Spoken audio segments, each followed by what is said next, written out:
नमस्कार आप सभी को राजस्थान क्लासेस के यूट्यूब प्लेटफॉर्म पर आप सभी का एक बार फिर से बहुत बहुत स्वागत है। दोस्तों आप सभी को जानकारी है जैसा कि अपन डेली रात को 9 बजे ये क्लास पढ़ते हैं। राजस्थान जी के अति महत्वपूर्ण प्रश्नोत्तरी आज अपने होने वाली है लाइव, जो कि स्टार्ट हो चुकी है। टॉप 40 क्वेश्चन पढ़ेंगे अपन और आप सभी से एक रिक्वेस्ट है कि आप इस क्लास के एंड तक जुड़े रहिएगा, ठीक है। और बाकी ये जो नोट्स है ये आप राजस्थान क्लासेस की वेबसाइट से डाउनलोड कर सकते हैं।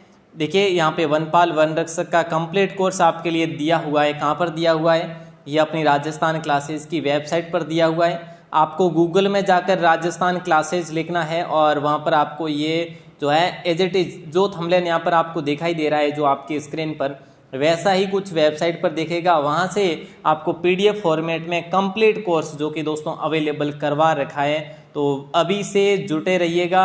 और आपका नवंबर में आप सभी को जानकारी है एग्ज़ाम है, तो आप बिल्कुल जो है अच्छे तरीके से अपनी तैयारी को नए आयाम दीजिएगा। चलिए दोस्तों बिना टाइम वेस्ट किए, लेकिन अगर BSTC की कोई तैयारी कर रहे हैं भाई बने तो भी यहाँ से कोर्स डाउनलोड कर सकते हैं। चलिए आज का पहला क्वेश्चन आपकी स्क्रीन पर है। इजी लेवल से ही पढ़ेंगे, ज़्यादा कोई हार्ड क्वेश्चन नहीं आने वाले आपके लिए, ठीक है। तो आज जो है पहला क्वेश्चन आपकी स्क्रीन पर है कि कौन से शासक के शासनकाल में जावर में चांदी की खान निकल आई थी या फिर निकली थी, या फिर ऐसा कुछ आप पढ़ सकते हैं, ठीक है। चैत्र सिंह होगा या राणा हमीर होगा या महाराणा लक्ष्य सिंह होगा या फिर महाराणा कुंभा होगा। तो प्यारे दोस्तों यहाँ पर महाराणा कह सकते हैं लक्ष्य सिंह, या फिर महाराणा लाखा भी लिख सकते हैं आप लोग, ठीक है। तो लाखा की बात करें 1382 में ये बने थे। दोस्तों कब बने थे? 1382 में ये शासक बनते हैं। तो याद रखना दोस्तों, मोस्ट इंपोर्टेंट क्वेश्चन बन जाता है आपके लिए। और इन्हीं के समय में राणा लाखा के समय ही यहाँ पर जो है पिछोला झील का निर्माण करवाया गया था। आपको याद हो तो पिछोला झील का निर्माण एक बंजारे चित्रमल बंजारे के द्वारा खुदाई करवाई गई थी। याद रखिएगा दोस्तों। अगला क्वेश्चन आपकी स्क्रीन पर है, मेवाड़ के कौन से शासक का काल जो है स्थापत्य कला का स्वर्ण युग कहलाता है? राजस्थान के इतिहास की हम बात करें तो राजस्थान इतिहास के जब हम पन्ने जो है पलटते हैं तब हमें दिखाई देता है स्थापत्य कला का स्वर्ण युग, ठीक है। वो जो है वो महाराणा कुंभा के समय हुआ था दोस्तों, महाराणा कुंभा, ठीक है, महाराणा कुंभा। तो याद रखना दोस्तों, महाराणा कुंभा की अगर बात करें तो इन्होंने देखिए रणकपुर जैन मंदिर है जैसे, ठीक है, कुंभलगढ़ जैसे दुर्ग है, अपनी रानी के लिए दुर्ग का निर्माण करवाया था। तो वैसे अगर पढ़े अपन तो 84 कुल जैसे किले हैं मेवाड़ में, ठीक है, जिनमें से 32 किलों का निर्माण किसने कहा? ये गौरीशंकर हीराचंद ओझा ने कहा कि भाई 32 किलों का निर्माण महाराणा कुंभा ने करवाया था, ऐसा हम पढ़ते हैं। और नेक्स्ट क्वेश्चन आपकी स्क्रीन पर है, ठीक है। जल्दी से बताइए कि 1934 में महात्मा गांधी जी राजस्थान आए थे। दोस्तों 1934 में महात्मा गांधी कहाँ पे आए थे? राजस्थान में आए थे। वे सर्वप्रथम कहाँ पर आए थे? राजस्थान में सर्वप्रथम कहाँ पर आए थे? बोले सर अजमेर में आए थे। तो यहाँ पे आपका right answer option number B हो जाएगा। और अगला क्वेश्चन ये लीजिए दोस्तों, देखिए आपको ये देखना है कि आप इसमें से कितने क्वेश्चन सही कर पाते हैं। वैसे मैं आपको बता दूं पहले से ही 35 क्वेश्चन अपन पढ़ने वाले हैं आज, ठीक है। और 35 में से आप कितने क्वेश्चन सही करते हैं ये आपको बताना है कमेंट सेक्शन में। अभी से काउंटिंग करना शुरू कर दीजिए अगर राजस्थान GK की डेली रात को 9 बजे क्लास में आप अटेंड होते हैं तो, है ना। क्योंकि देखो एक क्लास लेने से आप कंप्लीट नहीं कह सकते कि भाई मेरा GK कंप्लीट हो गया। तो आप कंटिन्यू पढ़ेंगे तभी आपको पता चलेगा कि आपका लेवल किस हिसाब से है। आपका लेवल जो है, आपकी जो है अपन बात करें रैंक की कि भाई मेरी रैंक कहाँ पर लगती है, ठीक है। तो चित्तौड़ आक्रमण के समय अलाउद्दीन खिलजी का कौन सा दरबार कवि, उसके दरबारी कवि जो उसके साथ में था? अलाउद्दीन खिलजी ने जब चित्तौड़गढ़ पर आक्रमण किया था, ये आक्रमण 1303 में हुआ था दोस्तों। उस समय अमीर खुसरो जो है इसके साथ में था। किसके? अलाउद्दीन खिलजी के साथ में था, ठीक है। यहाँ पर दोस्तों अगर बात करें रतन सिंह और रतन सिंह की रानी पद्मावती, देखो इसके युद्ध के 2-3 कारण थे। पद्मावती को पाना, ठीक है, और जो इनका अगर बात करें क्षेत्र, जो सामरिक जो क्षेत्र है इसको विस्तार करना, ये अलाउद्दीन खिलजी की मुख्य नीतियाँ थी, ठीक है। और अगला क्वेश्चन देखिए, मेवाड़ राज्य संस्थापक कौन था? मेवाड़ राज्य का जो संस्थापक माना जाता है कौन माना जाता है? ऑप्शन के अकॉर्डिंग अगर यहाँ पे पूछा जाए, ऐसे ही क्वेश्चन अगर पूछ ले जाए तो आप क्या करेंगे? ऑप्शन ए करेंगे। अगर यहाँ पर ऑप्शन में गुइल होता प्यारे दोस्तों थोड़ा सा ध्यान देना, गुहिल अगर ऑप्शन में होता तो आप गुहिल को कर देते या फिर गुही या फिर गुहादित्य करते, ठीक है, गुहादित्य। तो दोस्तों 566 ईस्वी में ये हुआ था। गुहिल ने 566 ईस्वी में मेवाड़ की स्थापना करी, या फिर आप कह सकते हैं गुहिल साम्राज्य की स्थापना करी यहाँ पे, ठीक है। लेकिन यहाँ पे गुहिल ऑप्शन नहीं है, तो रावल बप्पा को अपन लॉक करेंगे, क्योंकि गुहिल के बाद में रावल बप्पा ही हुए थे। अगला क्वेश्चन, सिरोही के चौहानों का संस्थापक किसे माना जाता है? सिरोही में जो चौहान वंश की नींव रखी वो किसके द्वारा रखी गई? संस्थापक किसे कहा जाता है? तो दोस्तों रायमल को नहीं कहा जाता, सामंत सिंह भी नहीं होगा, लूम्बा हो जाएगा, लूम्बा हो जाएगा, ठीक है। तो लूम्बा को लॉक करेंगे, ऑप्शन सी। और ये बात है 1311 की, ठीक है, 1311 ईस्वी की है। तो 1311 ईस्वी में सिरोही में चौहान वंश की नींव डाली थी लूम्बा ने, ठीक है। अगला क्वेश्चन ये लीजिएगा नंबर 7, पूछा जा रहा है अलाउद्दीन खिलजी के आक्रमण के समय व रणथंभौर के पतन के समय यहाँ का शासक कौन था? देखिए दोस्तों, अलाउद्दीन खिलजी ने जब आक्रमण किया था रणथंभौर पर, उस समय रणथंभौर का शासक कौन था? सामने भिड़ने वाला जो शासक था वो कौन था? तो हमीर था, है ना। ये राणा हमीर नहीं थे दोस्तों, ये इन्हें हम क्या कहेंगे, हमीर ही कहेंगे। वैसे इनको हमीरहट के नाम से भी जानते हैं हम। ये पुस्तक लिखी गई है हमीरहट नाम से। ये पुस्तक किसने लिखी थी? बोले सर ये चंद्रशेखर ने लिखी थी। चंद्रशेखर जो हुए थे उन्होंने ये पुस्तक लिखी। ये लेखक थे वो चंद्रशेखर नहीं है जो हम पढ़ते हैं, वो वाले चंद्रशेखर नहीं है, ये अलग है, ये लेखक हुए थे। तो दोस्तों याद रखना, यहाँ पे डी ऑप्शन आपका लॉक हो जाएगा। ये 1301 में जो है यहाँ पर आक्रमण किया था किसने? अलाउद्दीन खिलजी ने। अगला क्वेश्चन ये लीजिए, रणथंभौर के चौहानों का संस्थापक कौन था? रणथंभौर के चौहानों का जो संस्थापक था दोस्तों वो कौन था? अगर ऐसा क्वेश्चन करा जाए तो आप करेंगे गोविंदराज। क्या करेंगे दोस्तों? गोविंदराज करेंगे। मोस्ट इंपोर्टेंट क्वेश्चन है। आपको याद होगा कि जब तराइन का दूसरा युद्ध हुआ था उस समय पृथ्वीराज चौहान हार गए थे दूसरे युद्ध में। 1192 में जो युद्ध हुआ था उस समय पृथ्वीराज को जो भी ये साथ में ले गया था मोहम्मद गोरी, या फिर यहाँ पर हुआ था जो भी द्वंद्व हुआ था वो हुआ, ठीक है। लेकिन अलग अलग इतिहासकारों के अलग अलग मत है। लेकिन यहाँ पर जो है उनके बाद हुआ क्या है, गोविंदराज ने रणथंभौर में आकर चौहानों की नींव डाली थी, गोविंदराज ने, ठीक है। तो यहाँ पे जो राइट आंसर ए ऑप्शन आप सभी का हो जाएगा। नेक्स्ट क्वेश्चन है, कानड़देव सल्तनत काल के किस शासक के साथ युद्ध में लड़ता हुआ वीर गति को प्राप्त हो गया था? ये हम बात करें कानड़देव दोस्तों ये कहाँ के शासक थे? जालोर के थे। कानड़देव कौन थे दोस्तों? सोनगरा चौहान थे कानड़देव। याद रखना दोस्तों, वेरी वेरी इंपॉर्टेंट क्वेश्चन है ये। अलाउद्दीन खिलजी के सामने ये वीर गति को प्राप्त हो गए थे। अलाउद्दीन खिलजी ने क्या किया था? 1311 में साका ही समझ लीजिए आप लोग, साका ही समझिए, ये युद्ध हुआ था जालोर और अलाउद्दीन खिलजी के मध्य। इनके साथ में थे इनके पुत्र, कानड़देव के पुत्र भी इनके साथ में थे। और अगला क्वेश्चन वीरमदेव नाम से जो थे, ठीक है। अगला क्वेश्चन पूछा जा रहा है 10 नंबर है कि जालोर के चौहानों में प्रसिद्ध जो शासक हुआ वो कौन हुआ? तो अभी हमने बात करी कि वीर गति को प्राप्त हो गए वे लड़ते हुए, और दूसरी बात है उनके समय में साका हुआ, 1311 की बात है। देखो वे 1305 में शासक बने और 1308 में सिवाना पर युद्ध हुआ अलाउद्दीन खिलजी का, और 1311 में जालोर पर युद्ध हुआ जब अलाउद्दीन खिलजी का, तब ये जो वीर गति को प्राप्त हुआ और ये साका भी कहलाया। तो दोस्तों वो थे Kanhaddev. Right answer B option हो जाएगा। क्वेश्चन नंबर 11 आपकी स्क्रीन पर, जल्दी से बताइए, किस युद्ध के बाद चौहानों का पतन हो गया? कौन से युद्ध के बाद में चौहानों का पतन सा हो गया था? तराइन के दूसरे युद्ध के बाद, या फिर तराइन के तीसरे युद्ध के बाद, या पानीपत के प्रथम युद्ध के बाद, या फिर तराइन के प्रथम युद्ध के बाद? तो सीधी बात है, मैंने आपको बता ही दिया है, अभी अभी अपनी बात हुई है कि तराइन का दूसरा युद्ध हुआ था 1192 में मोहम्मद गोरी और पृथ्वीराज चौहान तृतीय के मध्य, ठीक है। और देखिए तराइन का प्रथम युद्ध कब हुआ था? 1191 में हुआ था, जो कि वो भी गोरी और पृथ्वीराज चौहान के बीच में, जिसमें पृथ्वीराज की जीत हुई थी और दूसरे में पृथ्वीराज की हार हो गई थी। अगला क्वेश्चन देखिए दोस्तों, ख्वाजा मोइनुद्दीन चिश्ती भारत में किसके शासनकाल में आए थे? ख्वाजा मोइनुद्दीन भारत कब आए थे, ये आपसे क्वेश्चन किया जा रहा है। सीधी बात, नो बकवास, यहाँ पे ज़्यादा टाइम वेस्ट नहीं करेंगे अपन। पृथ्वीराज चौहान तरते के समय आए थे और उसके बाद ही इनकी यहाँ पे मजार बनाई गई थी। अगला क्वेश्चन ये लीजिएगा। अब यहाँ पे मेला भरता है अजमेर में, आप सभी को पता है, एक सांप्रदायिक सद्भावना का प्रतीक कहो या फिर मेला कहो, है ना।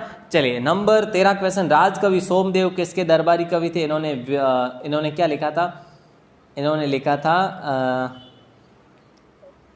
ललित विग्रहराज, है ना। एक सेकेंड, ललित विग्रहराज इन्हीं के द्वारा लिखा गया था ग्रंथ था दोस्तों। ललित विग्रहराज इनके द्वारा लिखा गया ग्रंथ था कवि सोमदेव के द्वारा, और ये थे विग्रहराज चतुर्थ के दरबारी कवि। विग्रहराज चतुर्थ दोस्तों कहाँ के थे? बोले सर अजमेर के शासक थे। याद रखना दोस्तों, मोस्ट इंपोर्टेंट क्वेश्चन था आपका। और अगला क्वेश्चन देखिए, चौहानों का सर्वाधिक विस्तार किस शासक के काल में हुआ? मतलब कि सामरिक विस्तार कह लो, क्षेत्र विस्तार कहो, ठीक है। चौहानों ने अपने लिए स्वर्ण काल कब का माना है, ये आप सभी को बताना है। जल्दी से बताइए, इंपोर्टेंट क्वेश्चन है। विग्रहराज चतुर्थ के समय चौहानों की ऊंचाइयां बढ़ती ही गई थी, इन्होंने उत्तरोत्तर यहाँ पर वृद्धि ही करी थी दोस्तों। याद रखना, ये विग्रहराज चतुर्थ हो जाएगा। इनको बीसल देव के नाम से भी जानते हैं, बीसल देव के नाम से भी जानते हैं, ठीक है। और इनको विद्वान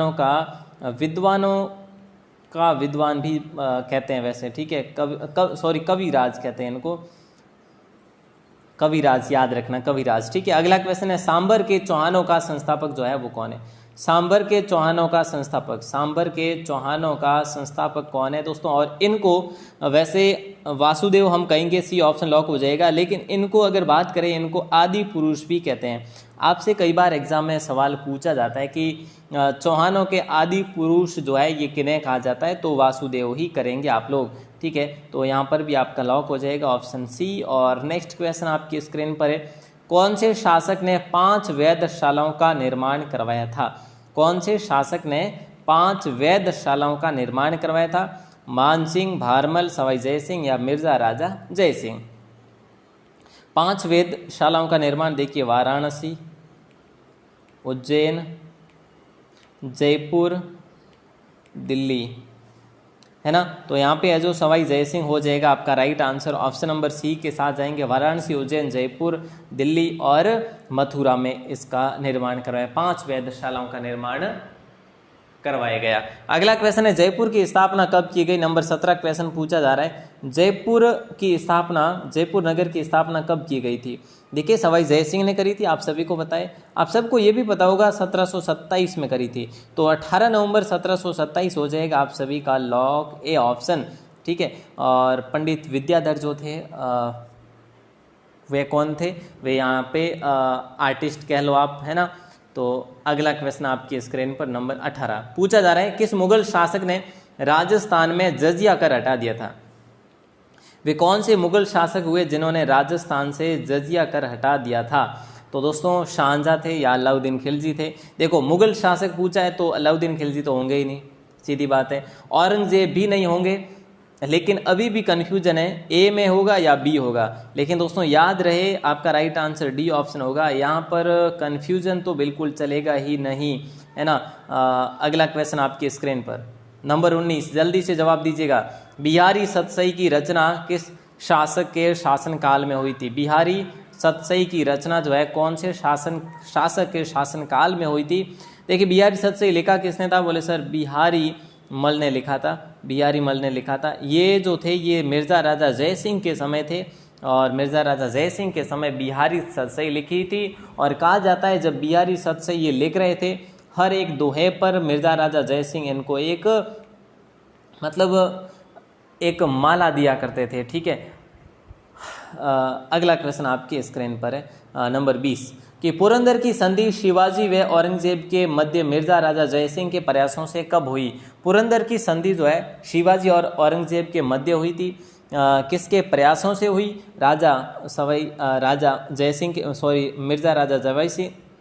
मिर्जा राजा जयसिंह के प्रयासों से हुई। कब हुई? 1665 में हुई, 11 जून 1665 को। दोस्तों, काफ़ी जो किले थे, लगभग 23 किले औरंगजेब के हाथ से निकल गए थे, जो कि कहाँ आ गए थे? शिवाजी के हाथ से निकल गए थे, जो औरंगजेब के हाथों में आ गए थे। ठीक है, औरंगजेब के अधिकार में आ गए थे। तो चलिए अगला क्वेश्चन आपकी स्क्रीन पर है और ऑप्शन ए हो जाएगा राइट आंसर। लेकिन दोस्तों अगर आप पहली बार हैं राजस्थान क्लासेस पर तो मैं आपको बता दूं, राजस्थान क्लासेस वेबसाइट पर आपको इसकी पीडीएफ मिल जाएगी। पीडीएफ कहाँ पर मिलेगी मैं आपको लास्ट में बता दूंगा, ठीक है। लेकिन आप राजस्थान क्लासेज लिखेंगे यूट्यूब पर जाकर तो आपको आसानी से मिल जाएगी पीडीएफ वगैरह। और यहाँ पे ये वनपाल वनरक्षक का कोर्स भी आपको सिंपली मिल जाएगा, बिल्कुल निःशुल्क। दोस्तों मैं आपको अभी से बता देता हूँ, नवंबर में पेपर है और मेरा कोई भी शुल्क नहीं रखा गया, अभी तक तो कोई शुल्क मैंने रखा नहीं है। बाकी आप कोई भी कोचिंग देख लीजिएगा, कोई भी धरातल पे देखो या फिर ऑनलाइन देख लीजिए, ऑनलाइन हो या ऑफलाइन सभी जगह देखो फीस तो लगती ही है, ठीक है। लेकिन अपनी तरफ से पूरा कोर्स फ्री है। अगर आप पढ़ना चाहो तो ज़बरदस्ती किसी के साथ नहीं है, पढ़ना चाहो तो पढ़ सकते हैं। ये कोर्स जो मैंने दिया है ये आपके एग्ज़ाम के लिए सफिशिएंट है, इसमें कम भी नहीं कह सकते आप कि ज़्यादा हाई लेवल का, ऐसा भी नहीं कह सकते। इसमें सारा कंप्लीट कोर्स मैंने दे रखा है ऑलरेडी। अगर आप देखना चाहो, इच्छुक हैं तो कोई पैसे नहीं लगेंगे, यहाँ पे आप देख सकते हैं जाके, ठीक है। नंबर 21 क्वेश्चन आपकी स्क्रीन पर पूछा जा रहा है, मिर्जा राजा जयसिंह को मिर्जा राजा की पदवी किसने दी थी? बताइए दोस्तों, मिर्जा राजा जयसिंह को मिर्जा राजा की पदवी किसने दी थी? औरंगजेब ने, जहांगीर ने, शाहजहां ने या फिर अकबर ने? आपने कहा सर 1638 की बात है, ठीक है सर 1638 है सर, शाहजहां ने ये पदवी दी थी। चलिए बहुत ही बढ़िया, शाहजहां ने अगर दी है तो यहाँ पे राइट आंसर आपका 1638 ऑप्शन सी के साथ जाएंगे हम सभी लोग। और next question, show on your screen, Amer का कौन सा शासक जो है अकबर के नवरत्नों में से एक था? देखिए दोस्तों, आमेर का कौन सा शासक जो था वो अकबर के नवरत्नों में से एक था, वो था दोस्तों मानसिंह फर्स्ट, ठीक है। अब देखिए भारमल के पोते थे मानसिंह, और भारमल का पुत्र कौन था? भगवंत दास था दोस्तों, भगवंत दास। और भगवंत दास का पुत्र कौन था? वो था मानसिंह। तो ये क्रम भी आप थोड़ा सा याद रखेंगे ताकि आपके लिए इजी हो जाएगा सब कुछ पढ़ना और सब कुछ याद करना। ऑप्शन सी के साथ जाएंगे आप सभी लोग। और नेक्स्ट क्वेश्चन आपकी स्क्रीन पर है, पूछा जा रहा है, जल्दी से जवाब दीजिएगा। अकबर ने राजपूतों के साथ विवाह करते हुए कौन सी नीति अपनाई थी? अकबर ने क्या किया था आप सभी को जानकारी है। मुगल राजपूत विवाह जो कि संबंध शुरू कर दिए थे, और इसमें अकबर ने कौन सी नीति अपनाई थी? सुलह कुल की नीति अपनाई थी दोस्तों, ठीक है। तो यहाँ पे राइट आंसर आपका हो जाएगा ये। अब देखो, सबसे पहले जो विवाह किया था, भारमल ने अपनी पुत्री का विवाह किया था दोस्तों, आप सबको जानकारी होगी 1562 में, ठीक है। 1562 में पहला वैवाहिक संबंध हुआ था मुगल राजपूतों का, और ये सबसे पहले करने वाले थे भारमल। भारमल कौन थे दोस्तों? कछवा शासक थे। बोले सर ये कहाँ के थे? ये जयपुर के थे, ठीक है, जयपुर के थे दोस्तों, याद रखना, ठीक है। और अगला क्वेश्चन ये लो, जल्दी से बताइए, चंदबरदाई ने राजपूतों की उत्पत्ति कहाँ से मानी है? देखिए चंदबरदाई हो गए, चंदबरदाई, और सूर्यमल मिश्रण हो गए, सूर्यमल मिश्रण। हाँ कह सकते हैं कि ये तो आधुनिक कवि है, लेकिन फिर भी इनका भी मत यही है कि अग्निकुंड से इन सभी योद्धाओं का जन्म हुआ। किसका? राजपूतों का, ठीक है। माना जाता है दोस्तों चालुक्य, देखो मैं आपके लिए वापस लिखता हूँ सीधा सही से, प्रतिहार परमार, प्रतिहार परमार चालुक्य, इसको सोलंकी भी कहा जाता है।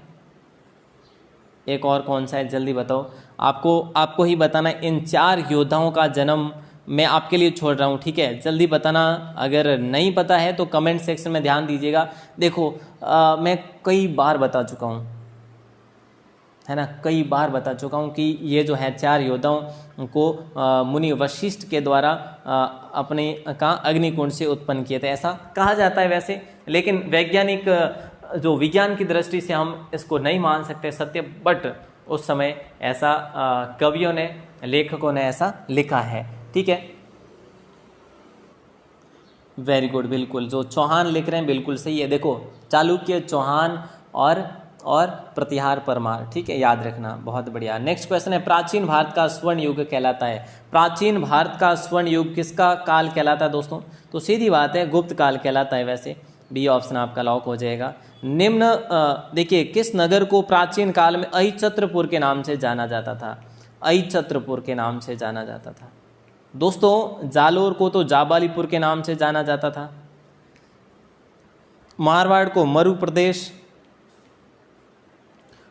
और यहाँ पे जो नागौर आपका सही आंसर हो जाएगा। नागौर को अहिच्छत्रपुर के नाम से प्राचीन काल में जाना जाता था। ठीक है, ऑप्शन नंबर डी के साथ जाएंगे। और अगला क्वेश्चन नंबर 27 पूछा जा रहा है, मत्स्य संघ की स्थापना हुई थी। देखिए पूछा जा रहा है मत्स्य संघ की स्थापना कब हुई थी। वैसे आप सभी को पता होगा राजस्थान का एकीकरण कितने चरणों में संपन्न हुआ था। बोले सर 7 चरणों में संपन्न हुआ था। वैसे सभी को पता है। तो देखिए ये पहला जो हुआ था ये हुआ था मत्स्य संघ। ठीक है, मत्स्य संघ की बात करें दोस्तों तो ये 18 मार्च 1948 में हुआ था। ठीक है, तो यहाँ पे ए ऑप्शन आपका लॉक हो जाएगा। ए ऑप्शन के साथ जाएंगे सभी भाई बहन। अब देखो प्रधानमंत्री कौन थे। बोले सर शोभाराम कुमावत थे। चलिए अगला क्वेश्चन आता है नंबर 28 आपकी स्क्रीन पर। वर्तमान राजस्थान जो है कब अस्तित्व में आया था। वर्तमान राजस्थान, जो आज का राजस्थान आप देखते हैं, राजस्थान का जो भी भव्य मैप देखते हैं आप, इस राजस्थान की बात करें तो ये कब अस्तित्व में आया था। 1 नवंबर 1956 को, 14 सितंबर 1954 को, 12 मई 1952 को या 26 जनवरी 1950 को। 26 जनवरी 1950 को छठवां चरण जो है कंप्लीट जरूर हुआ था, लेकिन लास्ट जो चरण हुआ वो 1 नवंबर 1956 को हुआ। इस दिन से राजस्थान में राज्यपाल की नियुक्ति भी हुई। ठीक है, राज्यपाल, और बात करें कि भाई राज्यपाल कौन हुए थे, गुरुमुख निहाल सिंह हुए थे दोस्तों। ठीक है, और पद किसका हटाया गया था, महाराज राज प्रमुख का पद हटा दिया गया था। और लास्ट राज प्रमुख कौन थे, मान सिंह द्वितीय थे। प्यारे दोस्तों नेक्स्ट क्वेश्चन है नंबर 29 आपकी स्क्रीन पर कि चेतावनीरा छुंगटिया किसकी रचना है। तो यहाँ पे आपका राइट आंसर क्या हो जाएगा, चेतावनीरा छुंगटिया किसकी रचना है। तो केसरी सिंह बारठ की रचना है चेतावनीरा चुंगटिया। अगला क्वेश्चन है, हाँ केसरी सिंह बारठ ही बताया ना मैंने। हाँ अगला क्वेश्चन है, बिजोलिया के कृषक आंदोलन का नेतृत्व किसने संभाला, बताइए किसने किया था। बिजोलिया के कृषक आंदोलन का नेतृत्व जो है ये विजय सिंह पथिक ने किया था। और वैसे माणिकलाल वर्मा ने भी किया था, बट यहाँ पे जो है इस ऑप्शन को आप रिमूव करेंगे। ठीक है, यहाँ पे आपका राइट आंसर बी ऑप्शन हो जाएगा। अगर क्वेश्चन को मानो तो, अगर ना मानो तो इग्नोर कर सकते हैं इसको। नंबर 31 क्वेश्चन पूछा जा रहा है, कोटा में कौन से अंग्रेज अधिकारी की हत्या कर दी गई थी। कोटा में दोस्तों जो विद्रोह हुआ था 1857 विद्रोह, आप सभी को जानकारी है। इस विद्रोह के अंदर कोटा में जो थे अंग्रेज अधिकारी जिसका नाम था बर्टन, और इसके साथ में थे डॉक्टर। ठीक है, डॉक्टर और बर्टन की हत्या कर दी थी कोटा के क्रांतिकारियों ने। Option number C. और अगला क्वेश्चन है, आउवा में कौन से पॉलिटिकल एजेंट का वध कर दिया गया था या फिर हत्या कर दी गई थी। आउवा में किस पॉलिटिकल एजेंट की हत्या कर दी गई थी। तो दोस्तों वो थी मोक मैसन। यहाँ पे मोक मैसन है, वैसे मोक मैसन। ठीक है, नाम इसका ये है मोक मैसन, GH मोक मैसन। ठीक है, नंबर सी। और फिर है जो आपको याद होगा आउवा के किले पर इसका सिर भी लटकाया गया था। और अगला नंबर 33 है, राजस्थान में सबसे पहले क्रांति की शुरुआत कब हुई थी। कब हुई थी, अगर ऐसा क्वेश्चन पूछे तो आप क्या करेंगे सर। 28 मई को हुई थी, 28 मई 1857 को। ठीक है, और 10 मई को कहाँ से हुई थी, 10 मई 1857 को कहाँ से हुई थी, वो मेरठ से हुई थी। तो दोस्तों ये भारत की बता रहा हूँ मैं, और ये राजस्थान की बता रहा हूँ 28 मई। तो ये हुई थी नसीराबाद अजमेर से हुई थी। याद रखना दोस्तों, बहुत इंपॉर्टेंट क्वेश्चन था आपका। और सहायक संधि का जन्मदाता, सहायक संधि का जन्मदाता, इसको वेलेजली संधि के नाम से भी जानते हैं, वेलेजली संधि। तो ऑप्शन ए आपका राइट हो जाएगा। और किस राज्य ने सबसे पहले अंग्रेजों से संधि की थी। दोस्तों ऑप्शन के अकॉर्डिंग सबसे पहले आपका राइट आंसर जो होगा वो क्या हो जाएगा, सबसे पहले करौली ने की, या धौलपुर ने की, या जालोर ने करी, झालावाड़ ने करी, या फिर भरतपुर ने करी। इसका आंसर आपको बताना है। बोले सर यहाँ पे राइट आंसर ए ऑप्शन हो जाएगा, 1817 करौली हो जाएगा। ठीक है, ये अधीनस्थ पार्थक्य की संधि की बात करें हम, अधीनस्थ पार्थक्य की संधि की बात करें। चलिए लास्ट क्वेश्चन आपकी स्क्रीन पर, जिसका आंसर दे दीजिएगा। उम्मीद करूंगा आपको क्लास ठीक लगी होगी। देखिए मेवाड़ और अंग्रेजों के बीच में जो संधि हुई थी वो कब हुई थी, कब संपन्न हुई थी, ये आपको बताना है। ठीक है, तो जल्दी से इसका आंसर बताइए कमेंट सेक्शन में। और आज की क्लास आपको कैसी लगी कमेंट ज़रूर करें, और अपने मित्रों के साथ शेयर करना ना भूलें। शेयर करना अगर भूल गए तो आधी क्लास के क्वेश्चन भी आप भूल जाएंगे, मुझे ऐसा लगता है। सर ऐसा क्यों बोल रहे हैं? तो थोड़ा सा शेयर करने में कोई टाइम नहीं लगेगा, नहीं भूलेंगे आप, ऐसा कुछ नहीं है, लेकिन शेयर ज़रूर करना प्लीज़, आप सभी से रिक्वेस्ट है। और बाकी जो है आपको ये PDF कहाँ मिलेगी, मैंने जैसा कि बता दिया आपको, राजस्थान क्लासेज की वेबसाइट पर। राजस्थान क्लासेज आप गूगल में जाकर लिखेंगे तो आपको इसकी PDF भी मिल जाएगी। PDF कहाँ मिलेगी? राजस्थान जी की लाइव PDF, ऐसा बड़ा सा फोल्डर बना हुआ है, वहाँ पे मिलेगी। और जो अपना वनपाल वन रक्षक का कोर्स है वो भी वेबसाइट पर ही मिलेगा, फ्रंट पेज पर। BSTC का कोर्स भी फ्रंट पेज पर मिल जाएगा।